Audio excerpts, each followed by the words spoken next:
For today's video guys, magpapastol kami ng mga kambing namin dun sa malaking area. Dun sa nakaraang video ko. Sinadya talaga namin guys kasi nga Sabado din. Try namin na magpastol sa kanila. Konti pa naman yung kambing namin guys. So ita-try lang namin na tingnan lang sila. Hali na ngayon guys, mag-aalauna na.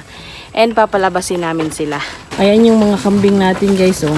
Ayan, hinuli ni partner yung itim na babae kasi yan siya yung kadalasan na sinusundan ng lahat. Pero yung iba yan, bumaba na guys. Ayun. Ginugutom na yan sila lahat halos guys. Punta tayo dun sa kabila guys. Gutom na to sila. Sige na Daxi. Dali na. Me!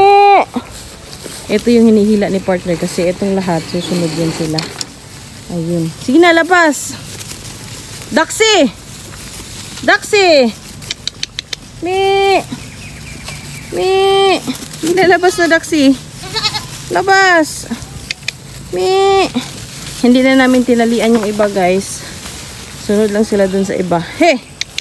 Yung iba kasi guys hindi pa sanay. Sige na, doon na. First time namin to guys. Try lang namin. Ayun sila guys. Sige na, magtakbo na dun. Dati kasi, dyan namin yun nilalagay sila. Halos lahat sila. Nakatali dyan sa kabilang area. Ayan, iniwan na tayo guys. Nanakawan kami one time. Kaya, hindi na kami nag-attempt na ilagay dyan ulit. So, ito yung area guys.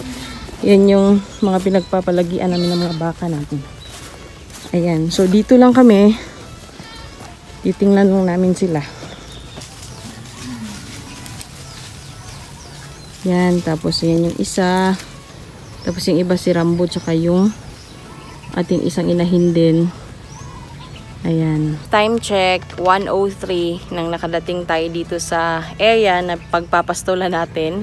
And yung iba naghiwalay-hiwalay sila lahat. Yung iba nawili sa isang area. Tapos yung iba naman is, ayun, palipat-lipat. So, overwhelmed din siguro sila.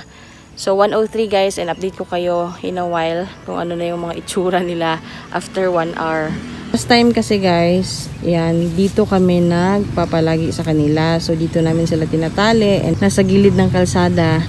So, expected anytime kapag may makadaan, lalo na yung mga masasamang loob, may chance talaga guys na makuha yung kambing. So, hindi lang din namin talaga inaasahan yan kasi nga Sunday noon and nandito si partner. Pero tulad nga sinabi ko guys, hindi inaasahang pagkakataon, nakuha yun. So, dyan siya nakatali sa may poste banda. Lalaki yun. Isang toro na lalaki. So, supposedly December that time and yun na din yung sanang month na ibebenta. Kaso naunahan kami ng mga kawatan. Kaya mula nun guys, yun, nagpagawa kami nung bahay nila, yung pinakita ko kanina. Yung kinuhanan natin sa mga alaga nating kambing. Nagpagawa kami doon, tapos doon na namin sila pinapalagi talaga. Nung mga tag-ulan or nung mga tag-init na hirap talaga sa pagkain, ikinukuhanan lang namin sila sa iba't ibang lugar dito sa amin na malapit. So anyway, nakasurvive pa naman din kahit papano. And ngayon, ayan, try namin, first time namin actually na mapalabas sila mula nung December. So imagine siguro mga nasa 7 to 8 months na. The last time na napalabas namin sila dito na area.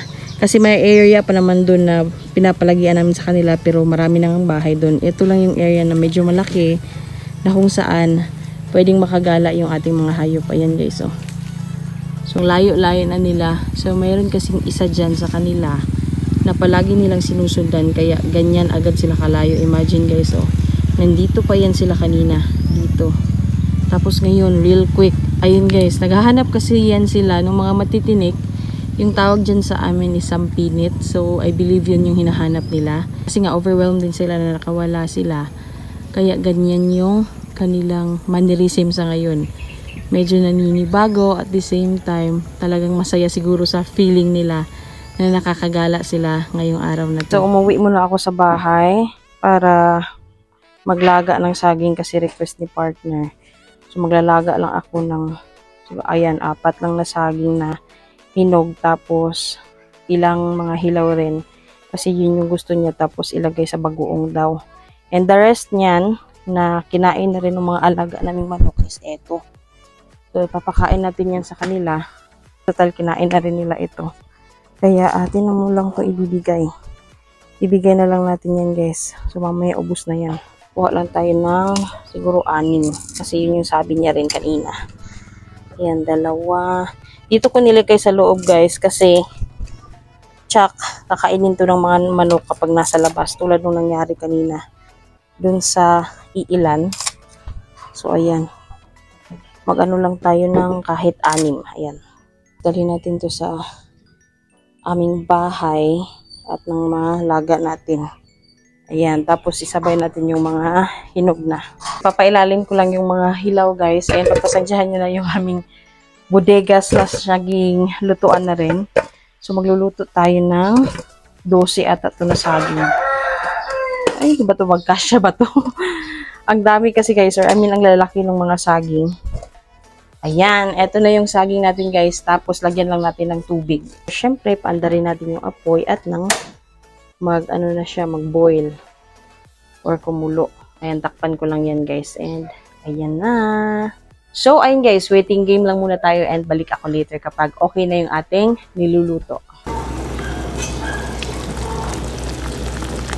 Ayan na, guys. Luto na yung ating saging. O, diba, yung hinog talagang nabiyak na. So, ayan, i-transfer na natin dun sa ating paglalagyan at nang madala ko na kay partner, guys.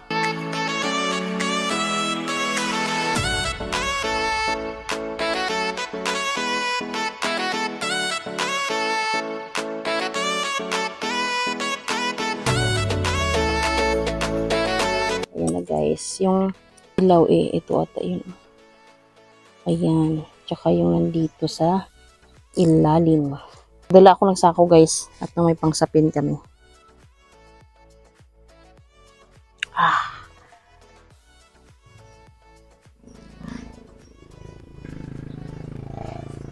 Guys, kain.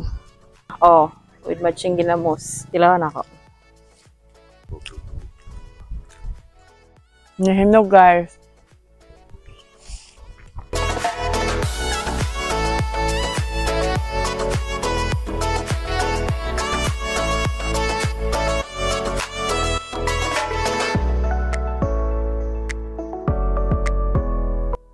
Ayan na sila, guys. Ang lalaki na ng tiyan.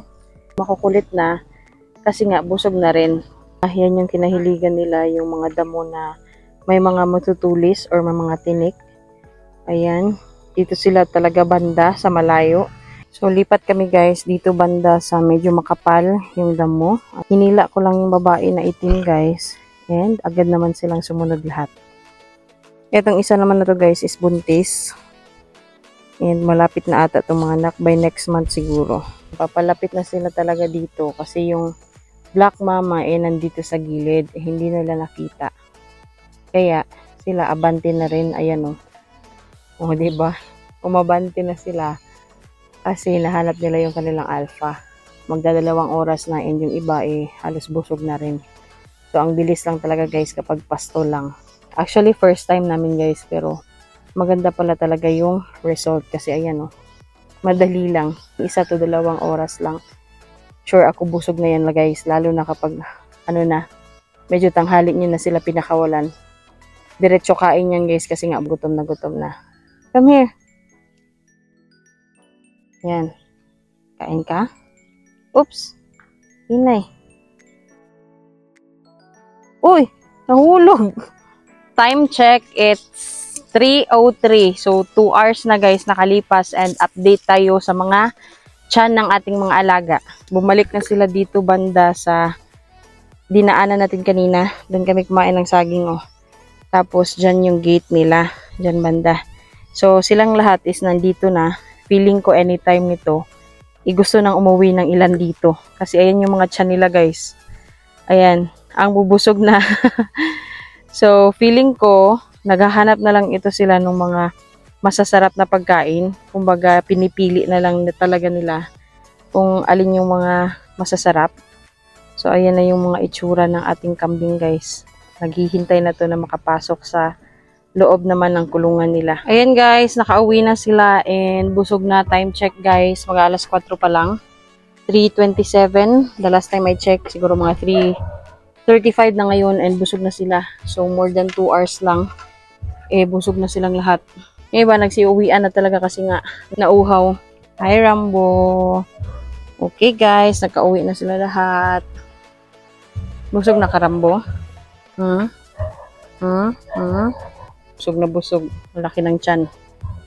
Tapos yung iba, ayun yung kambal. Ayun, Tapos si mama natin na white is busog na busog rin. Ayan. Tsaka yung dalawa niyang anak. So, ayun lang yung video namin for today, guys. And nakauwi na rin yung mga alaga. Again, guys, thank you for watching. Sana nag-enjoy kayo. If you haven't subscribed, guys, please do consider subscribing, like our video, and share to your friends. Also, guys, please do follow and like our Facebook page. Inday Puy Puy pa rin. Tsaka yung aming TikTok account, guys. See you again in our next vlog po. Thank you!